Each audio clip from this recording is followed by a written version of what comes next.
வணக்கம் ஜீவன் டிவி நேர்களே, நான் உங்கள் யோகி. இந்த நிகழ்ச்சி தவம் தியானம் வித் யோகி.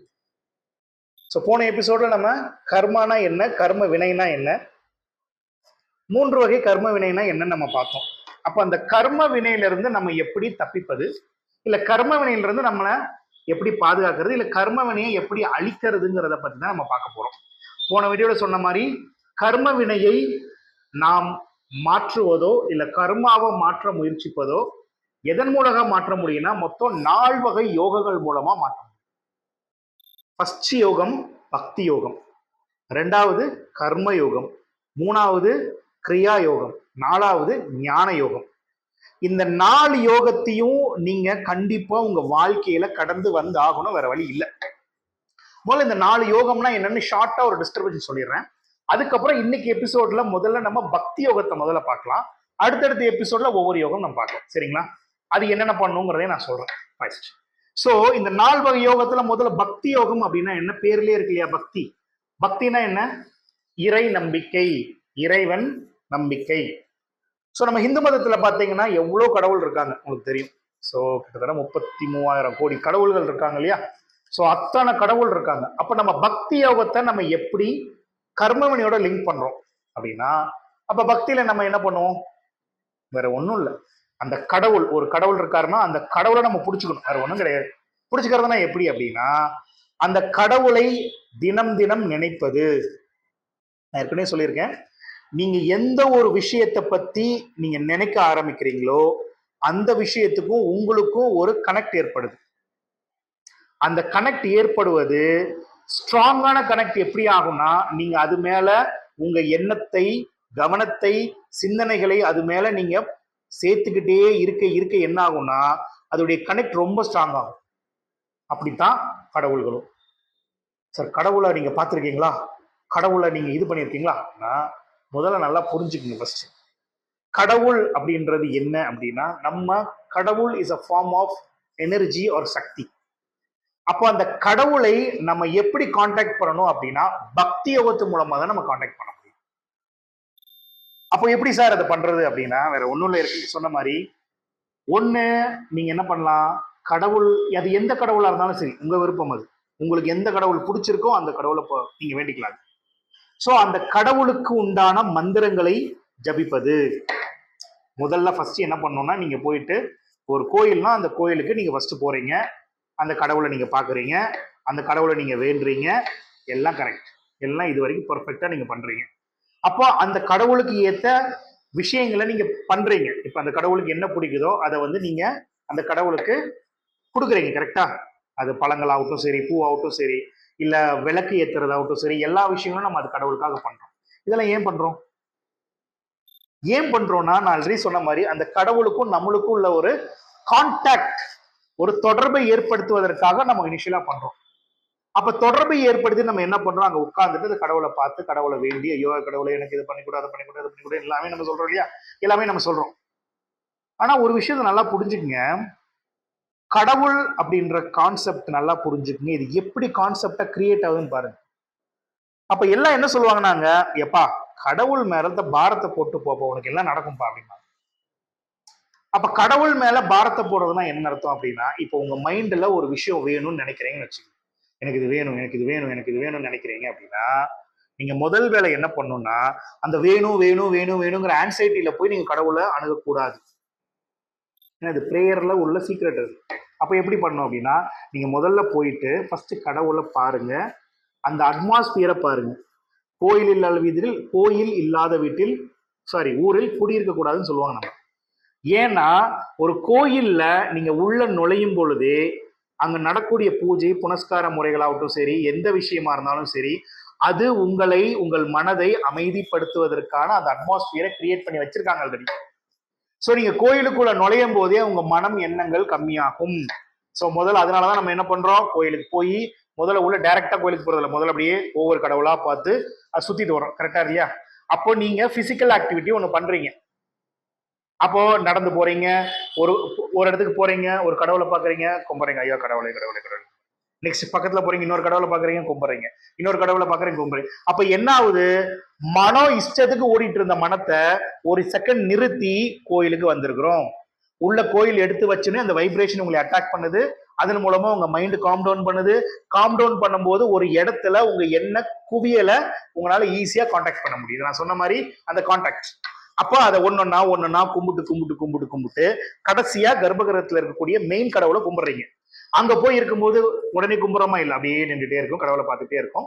அப்போ உள்ள இருக்கக்கூடிய நபர் என்ன பண்றாரு, அந்த பூஜையெல்லாம் அர்ச்சனை பண்றாரு, அது பண்றாரு, எல்லாமே பண்ணி முடிச்சுட்டு வெளில வர்றாரு. அதை எடுத்து கும்பிட்டு பண்றீங்க. அப்புறம் நல்லா வேண்டிட்டு அப்பா கிடைக்குது கொடுப்பா அது கொடுப்பான்னு வேண்டிட்டு அமைதியா உட்காடுறீங்க. அந்த இடத்துல உட்கார்ந்துட்டு போகணுமாங்க. உட்கார்ந்துட்டு நீங்க வர்றீங்க. நல்லா கரெக்டா இது வரைக்கும் பண்றோம்னா கரெக்ட். அப்போ அந்த இடம் என்ன ஆகுது, நீங்க ஒரு 20 நிமிஷமோ 30 நிமிஷமோ ஒரு கோயில்ல ஸ்பெண்ட் பண்ணும்போது ஒரு எண்ணத்துக்கு 30 நிமிஷம் நீங்க டைரக்டா அதுக்கான அட்டென்ஷனை கொடுக்குறீங்க. ஒரு எண்ணத்துக்கு உங்களுக்கு என்ன வேணுமோ அந்த எண்ணத்துக்கு நீங்க அட்டென்ஷன் அதிகமா கொடுக்கும் போது நான் ஆல்ரெடி சொன்ன மாதிரி என்ன ஆகுது, அது ஆகாமிய கர்மாவா மாறுது. ஆகாமிய கர்மானா என்ன நான் ஆல்ரெடி சொல்லியிருக்கேன், நீங்க இனி பண்ணக்கூடிய விஷயத்துக்கான வெளிப்பாடு.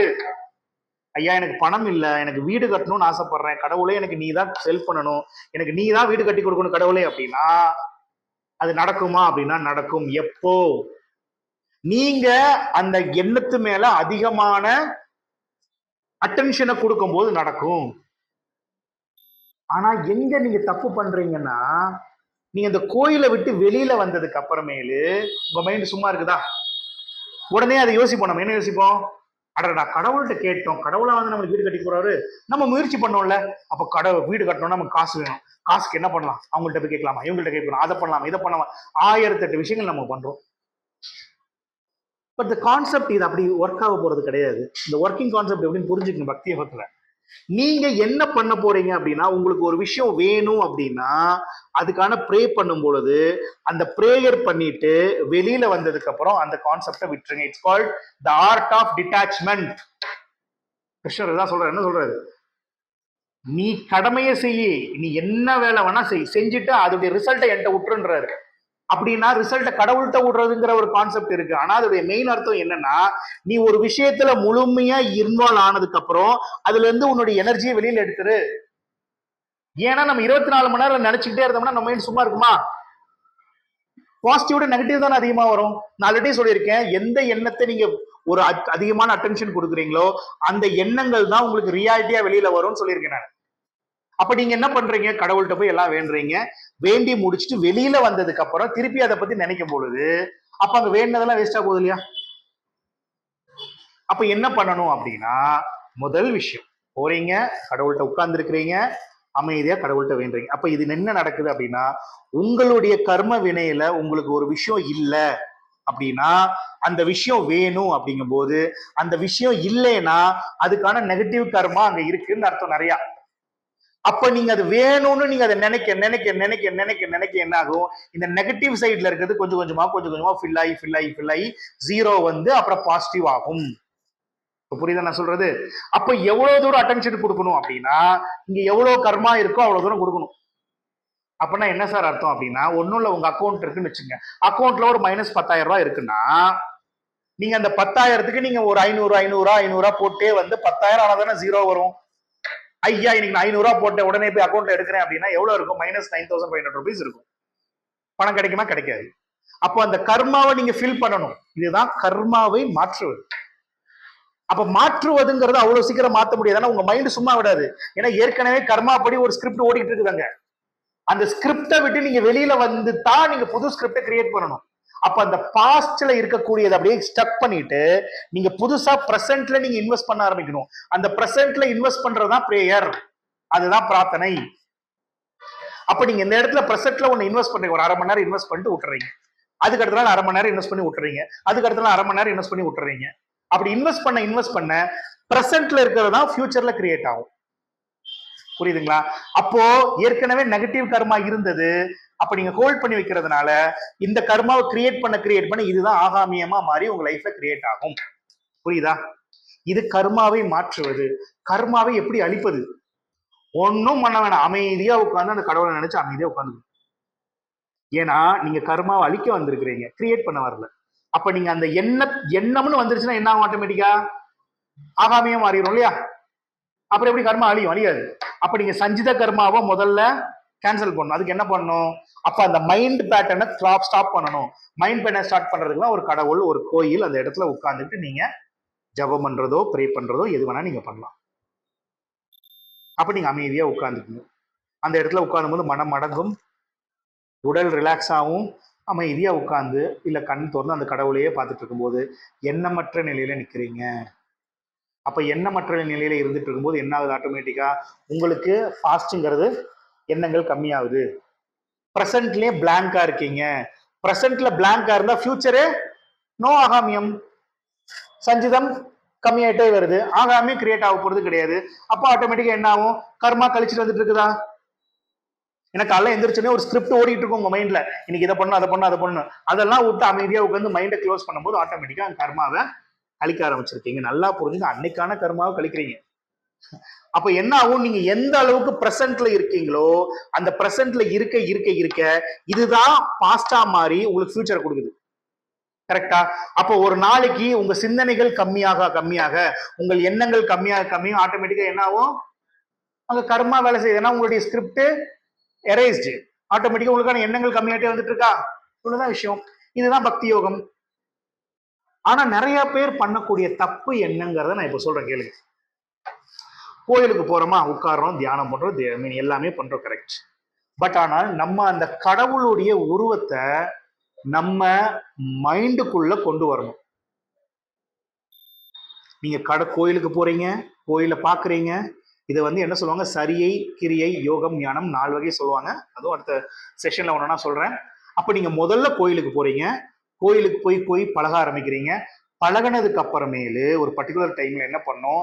நீங்க கோயிலுக்கு போய் தான் அந்த எனர்ஜியை பெறணும்னு கிடையாது. வீட்டுல இருந்துகிட்டே கண்ணை மூடும் போதெல்லாம், கண்ணை மூடலாம் எனக்கு முருகன் தெரியறாருப்பா, கண்ணை மூடனா எனக்கு சிவன் தெரியறாருப்பா, கண்ணை மூடனா எனக்கு சிவலிங்கம் தெரியும், அந்த ஸ்டேஜுக்கு நீங்க வரணும். அப்ப என்ன ஆகுது? நீங்க வெளிப்புறத்துல கோயில தேடுறதை தாண்டி செகண்ட் ஸ்டெப் உங்களுக்குள்ள கோயில கொண்டு வர்றீங்க. அப்ப எப்ப நினைச்சாலும் உங்கள் கண்ணை மூடிட்டு அந்த தெய்வத்தை நினைக்கும் போது அந்த தெய்வத்துடைய முகம் தெரியும் பொழுது வீட்டுல இருந்தே உங்களால அடுத்த ஸ்டெப்ல அந்த கர்மாவை கழிக்க முடியும். ரொம்ப சிம்பிள். பட் நிறைய பேர் இந்த கோயிலுக்கு போனாதான் அப்படின்றத ஒரு பேட்டர்ன் வச்சுட்டாங்க. கோயிலுக்கு போங்க, 3 மாசம் 6 மாசம் 1 வருஷம் போயிட்டு, ஏன்னா கோயிலுக்கு போயிட்டு வந்ததுக்கு அப்புறம் உங்க அன்றாட வாழ்க்கையை பார்க்க ஆரம்பிச்சிடுறீங்க இல்லையா? அப்ப நீங்க உங்களுக்குள்ள அந்த கடவுளை கொண்டு வந்துட்டு ஆரம்பிச்சிட்டீங்கன்னா அதுவே பக்தி யோகம். பக்தி யோகம், அதுவே பக்தி யோகம், வேற ஒண்ணுமே கிடையாது. அப்ப அந்த பக்தி எந்த அளவுக்கு இருக்குதுன்னு பாத்தீங்கன்னா, கண்ணப்ப நாயனார் கதை தெரியும் உங்களுக்கு. அதெல்லாம் எக்கச்சக்கமான பக்தி கதைகள் இருக்கு உங்களுக்கு. அது பாருங்க, அவர் என்ன பண்ணாரு? சிவபெருமானுடைய கண்ணு அவருடைய இந்த பன்றிக்கறியை இது பண்றாரு. ஏன்னா அவருக்கு வேடவர். அந்த கண்ணப்ப நாயர்ல என்ன ஆகுது பாரு, கடைசியில சிவா அவனுடைய கண் இதுன்னா அவரு கண்ணை புடிங்கி அங்க வைக்கிறாரு. என்ன பக்தி! அந்த அப்ப வேற என்ன கான்டாக்ட், அவ்வளவுதான், வேற ஒண்ணும் கிடையாது. அப்ப பூசலார்னு ஒருத்தர் இருந்தார், அவரை பத்தி படிங்க. பூசலார் என்ன பண்றாரு அப்படின்னா, அவரு இந்த ஒரு அரசர் ஒரு பெரிய கோயிலை கட்டிட்டு இருக்கிறாரு. பூசலார் ரொம்ப ஏழை, அவரால் கோயில்லாம் கட்ட முடியாது. அவர் கண்ணை மூடிட்டு தனக்குள்ள கோயிலை கட்டுறாரு. தனக்குள்ள கண்ணை மூடிட்டு அந்த தனக்குள்ள அந்த கோயிலை உருவகப்படுத்துறாரு. அந்த சிவலிங்கத்தை உருவப்படுத்தி படுத்தி படுத்தி படுத்தி படுத்தி அதை படிக்கும் போது என்ன ஆகும்? கனவுல சிவபெருமான் வர்றாரு. வந்துட்டு சொல்றாரு அந்த அரசர்கிட்ட, நான் உன்னுடைய கோயிலுக்கு வர முடியாது, அங்க ஒருத்தர் பூசலார்னு ஒருத்தர் இருக்கான், அவன் தனக்குள்ளேயே நீ கோயிலை கட்டி வச்சிருக்கிறான், நான் அவன் கோயிலுக்கு தான் போக போறேன்னு சொல்றாரு. உடனே அந்த அரசர் அறக்க பறக்க பூசலார் எங்க நீ கோயில் கட்டி வச்சிருக்கேன்னு சொல்லும் போதுதான் தெரியுது அவர் தனக்குள்ள அந்த கோயிலை கட்டி வச்சிருக்கிறாரு. அப்ப யோசிச்சு பாருங்க, அந்த யோகம் எவ்வளவு சிறந்தது பாருங்க. வெளியில் இருக்கிற கோயிலை தாண்டி உங்களுக்குள்ள அந்த கோயிலை கொண்டு வரதுங்கிறது எவ்வளவு சிறப்பான ஒரு விஷயம். அப்ப உங்களுக்குள்ள கொண்டு வர்றது மட்டும் இல்லாமல் அந்த தெய்வத்துடைய மந்திரத்தை ஜபத்தை பண்ண என்ன ஆகும்? அந்த தெய்வமே மந்திரமாக மாறுகிறது. அந்த தெய்வத்தை மந்திரத்தை வச்சு நீங்க இது பண்றீங்க, அவ்வளவுதான். அடுத்த ஸ்டேஜ் அதை ஜபிச்சு ஜபிச்சு ஜபிச்சு பண்ண நேரங்க, அவ்வளவுதான். அப்ப ஜபிக்கும் போது எப்படி பண்றது? அந்த மந்திரங்கள் ஜபிப்பதுங்கிறது இன்னொரு கிளாஸ்ல நான் சொல்றேன். பட் இப்போதைக்கு பக்தி யோகம் அப்படின்றது வேற ஒண்ணும் கிடையாது. உங்க லைஃப், ஐயா என்னால இந்த லைஃப வாழ தெரியல, எனக்கு எக்கச்சக்கமான பிரச்சனை, என்னால ஒண்ணுமே முடியல, அதனால முழுக்க முழுக்க என் பொறுப்பை நான் உன்கிட்ட ஒப்படைச்சிடறேன், நீ பார்த்து என்னைய ஹெல்ப் பண்ணுன்னு முழுக்க முழுக்க உங்களுடைய எல்லாத்தையும் சமர்ப்பணம் பண்ணுறது, சரணாகதி அடையிறதே பக்தி யோகம். சரணாகதி அடையிறதுங்கிறது என்ன அர்த்தம் அப்படின்னா, உங்களுடைய மைண்டு, உங்க பாடி எல்லாத்தையும் அந்த கடவுள்கிட்ட ஒப்படைச்சிட்டீங்கன்னு அர்த்தம்.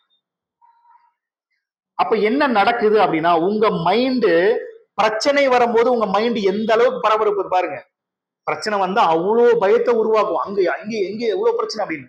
அப்ப நீங்க சரணாகதி அடையும் பொழுது உங்க மைண்ட் அங்க இருக்க போறது இல்ல. அப்போ என்ன யோசிப்பீங்க? ஒவ்வொரு செகண்டோ கடவுள் பார்த்துப்பாரு, கடவுள் பார்த்துப்பாரு, கடவுள் என்னை காப்பாத்துவார், கடவுள் என்னை காப்பாத்துவார். அப்ப உள்ளுக்குள்ள நீங்க என்ன பிக்ஸ் பண்றீங்கன்னு பாருங்க உங்க மைண்ட்ல. அப்போ உங்க மைண்ட்ல ஒரே எண்ணம் தான் வருதுங்க, கடவுள் காப்பாத்துவார், கடவுள் காப்பாத்துவார், என்னை காப்பாத்துவார், என்னை காப்பாத்துவார், காப்பாத்துவார், காப்பாத்துவார், காப்பாத்துவார்னு சொல்ல சொல்ல என்ன ஆகுது, உங்களுக்குள்ள அது நான் சொன்ன மாதிரி கனெக்ட் ஆகி அது வெளியில ரிஃப்ளெக்ட் ஆகுது. இவ்வளவுதான். அப்ப கடவுள்கிட்ட போகும்போது, ஒரு கோயில்கிட்ட போகும்போது அமைதியாக உட்காந்து தியானம் பண்ணும்போது உங்களுடைய எமோஷன்ஸ் நார்மல் ஆகுது. எமோஷன்ஸ் காம் ஆச்சுன்னா உங்க என்வரான்மெண்ட் காம் ஆகுது. அந்த என்வரான்மெண்ட் காம் ஆகும் பொழுது, உங்க மனம் காம் ஆகும் போது, உங்களுக்குள்ள ஒரு எண்ணத்தை விதைக்கும் பொழுது, அது காமான அட்மாஸ்பியர்ல நல்லா சந்தோஷமான மனது அமைதியில விதைக்கும் பொழுது, வெளியில அது வரும் பொழுதும் அமைதியான சூழல் கிரியேட் பண்ணி தான் வெளியில வரும். இவ்வளவுதான் விஷயம். கோயில் தத்துவம் இதுதான். கோயிலுக்கு ஏன் போறோம்? இதுதான் கான்செப்ட், வேற ஒண்ணுமே கிடையாது.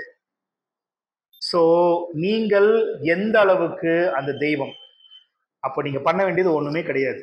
நீங்க பண்ண வேண்டியது என்ன? முதல்ல உங்களுக்கு என்ன வேண்டுதலோ அந்த வேண்டுதலை கேளுங்க, சரிங்களா? ரெண்டாவது, அந்த வேண்டுதல் நிறைவேற்றதா நம்புங்க. இதை நம்பிட்டீங்கன்னா ஆட்டோமேட்டிக்கா நீங்க வேண்டினது உங்க கையில கிடைக்கும். சிம்பிள், அவ்வளவுதான். நம்மள்ட்ட பிரச்சனை என்ன தெரியுமா? இப்ப இருக்கிற விஷயத்துல, கோயிலுக்கு போய் நம்ம வீட்டுல வேண்டிட்டு வந்துடுறோம், வந்த உடனே நம்மளோட டவுட் வந்துருது, நடக்குமா நடக்காது அப்படின்னு. சோ அந்த நம்பிக்கை, இந்த காரியம் முடிந்து விட்டதுங்கிற நம்பிக்கையிலேயே இருந்தீங்கன்னா, நான் சொன்ன கான்செப்ட் தான். உள்ளுக்குள்ள வந்து அந்த தாட் ப்ராசஸ் உள்ள போயிட்டு இருக்கு, உள்ள போறது, அது அந்த நினைப்பு நினைச்சுக்கிட்டே இருக்க அது ஒரு மேக்னெட் ஃபீலா மாறி உங்க லைஃப்ல அது கொண்டு வந்து சேருது. இவ்வளவுதான். இதுக்கு பேர் தான் பக்தி யோகம். வேற ஒன்றும் இல்லை. பஸ்ல போயிட்டு இருக்கிறீங்க, ஒரு டவுன் பஸ்ல போறீங்க, நீங்களா வண்டி ஓட்டுறீங்க, நான் இங்க இருந்து கோயம்புத்தூர் போகணும் அப்படின்னா போய் பஸ்ல ஏறி உட்காந்தா போதும், அமைதியா உட்காந்துட்டீங்கன்னா என்ன, டிரைவர் வண்டி ஓட்டிட்டு கொண்டு போய் விட்டுறாரு உங்களையே. இவ்வளவுதான் விஷயம். அந்த டிரைவர் வேற யாரும் கடவுள் தான். உங்க வாழ்க்கையில எங்க போய் சேரணுமோ கடவுள்கிட்ட போட்டு நீங்க பாட்டுல உட்காந்துட்டீங்கன்னா கடவுள் அந்த இடத்துல கொண்டு போய் சேர்ப்பாரு. கடவுள் சேர்க்கறதுங்கிறது எப்படி? உங்களுக்குள்ள நீங்க விதைக்கிறீங்க, நான் நார்மலா நல்லபடியா போய் சேருவேன், கடவுள் என்னைய பத்திரமா கொண்டு போய் சேர்க்கிறான்னு உங்களுக்குள்ள பிக்ஸ் பண்ணும் பொழுது, வித் எமோஷன் லெஸ் ஆகும், ஒரு ஃப்ரீயான மனநிலையிலையும் பண்ணும்போது ஆட்டோமேட்டிக்கா இட் ஹேப்பன்ஸ் அவுட் சைட். ரொம்ப சிம்பிள், புரியுதுங்களா? வேற ஒன்றும் இல்லை. விதையை விதைக்கிறோம், மரம் வருது, சிம்பிள். அப்ப விதையை விதைச்சு தண்ணி ஊத்துனோம்னா ஆட்டோமேட்டிக்கா மரம் வருது. அப்ப அந்த விதைங்கிறது ஒரு விதை. நான் 100 விதையை சூவி ஒவ்வொரு விதையா நான் பார்த்துட்டு இருந்தா ஒன்றும் முளைக்காது. ஒரு விதையை விதைங்க, ஆட்டோமேட்டிக்கா வளரும். சிம்பிள், அவ்வளவுதான். இவ்வளவுதான். புரியுதுங்களா? இதுக்கு பேர் தான் பக்தி யோகம். அப்ப இந்த பக்தி யோகத்துல வந்து நீங்க எந்த கடவுளா இருந்தாலும் சரி, இந்து மதமாகட்டும் சரி, இல்ல மத்த மதமாகட்டும் சரி, எந்த கடவுளாலும் அந்த கடவுள்கிட்ட உங்களை முழுசா ஒப்படைச்சிட்டீங்கன்னா ஆட்டோமேட்டிக்கா அது கிரியேட் ஆகும். இதுல ஒரு விஷயம் என்னன்னு பாத்தீங்கன்னா, ஹிந்து மதத்துல இருக்கிற ரொம்ப பெரிய அட்வான்டேஜ் என்னன்னு பாத்தீங்கன்னா, உங்க தேவைகள் எதுவா இருந்தாலும் அதுக்கு ஒரு கடவுள் இருக்காங்க. பாத்திருக்கீங்களா? பணம் வேணுமா லக்ஷ்மி, படிப்பு வேணுமா சரஸ்வதி, வீரம் வேணுமா காளி. ஸோ அப்போ ரொம்ப சிம்பிளிஃபைடு ப்ராசஸாக நம்ம இதில் கொடுத்துருக்காங்க. அது ரொம்ப ரொம்ப ஈஸி, ரொம்ப நல்ல விஷயம் அது. அப்போ நீங்கள் டேரெக்டாக போயிட்டு சரஸ்வதி நினைச்சு அடுத்த செகண்டே உங்களுக்கு கல்விப்பா, எனக்கு கல்வி கிடைச்ச சரஸ்வதி கொடுப்பாங்க. அப்போ லட்சுமிங்கும் போது எனக்கு பணம்ப்பா, அப்போ தைரியம் போது எனக்கு காளிப்பா. ரொம்ப சிம்பிளா இருக்கா? ஸோ அதனால வந்து ஒரு டீப்பர் ஃபார்மேட், ஒரு டீப்பர் ரிசர்ச்சா தான் ஹிந்துயிசம் இஸ் பீங் டன். அப்போ இதுக்கு பேர் தான் பக்தி யோகம். புரியுதுங்களா? இவ்வளவுதான். ஸோ அப்போ இந்த 4 வகை யோகம்ல முதல்ல இன்னைக்கு பார்க்கறது பக்தி யோகம். அந்த பக்தி யோகத்து மூலமா உங்க கர்ம வினை எப்படி மாற்றுறதுன்னு சொல்லியிருக்கிறேன். உங்க கர்ம வினையை அழிக்கிறது எப்படின்னு சொல்லியிருக்கேன். இவ்வுலகத்துல இந்த லைஃப்ல 2 தான். ஒண்ணு எதுவும் வேணான்னு முக்தி அடைகிறது, இல்ல எனக்கு வேணும்னு அந்த பாதையில போறது. இவ்வளவுதான் லைஃப். எது வேணுமோ நீங்க சூஸ் பண்ணிக்கங்க with the help of any god. ஓகேவா? Very good. சரி. ஸோ மீண்டும் ஒரு நல்ல ஒரு எபிசோட்ல உங்களை மீட் பண்ற வரைக்கும் நான் உங்கள் யோகி. இது தவம் தியானம் பிளஸ் யோகி. நீங்கள் பார்த்து கொண்டிருப்பது ஜீவன் டிவி தாராபுரம். நன்றி, வணக்கம்.